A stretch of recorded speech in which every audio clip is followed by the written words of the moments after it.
I have my cake pans here, the white. I smoothed that out pretty well, the light pink and the dark pink. And what I've got on the bottom of these, a little hard to see, but they're cloth strips. I think they're made by Wilton. And you get them wet, then wring them out, and then you wrap them around the bottom of the cake, and that helps it to rise evenly. What you don't want is a dome on the top. Now I'm just going to take a moist paper towel and wipe off the edges because those are just going to burn, and you all know this. So clean these off a little bit and get them as clean as you can. Then we'll put them in the oven. Right, all of the cakes are in the oven at the same level. I may rotate those partway through.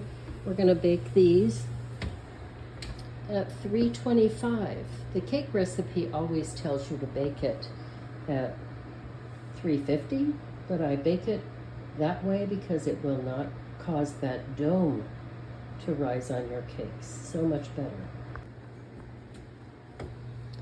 All right, let me test these, see if they're ready. I'm going to pull this out.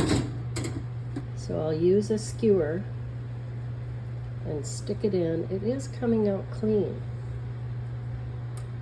So it does look done. Yay.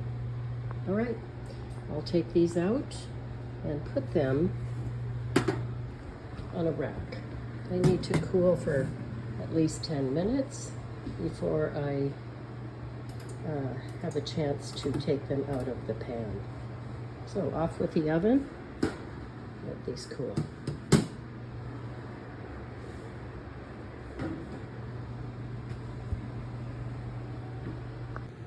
All right, the time is up, 10 minutes. I'm going to turn these over and take them out of the pan so they can cool all the way.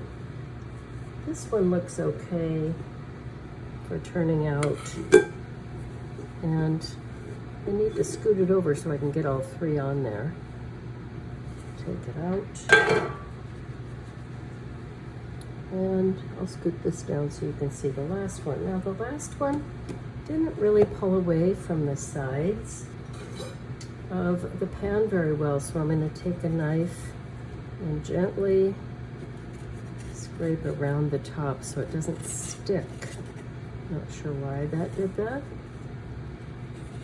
I also want you to notice it's still a little hot.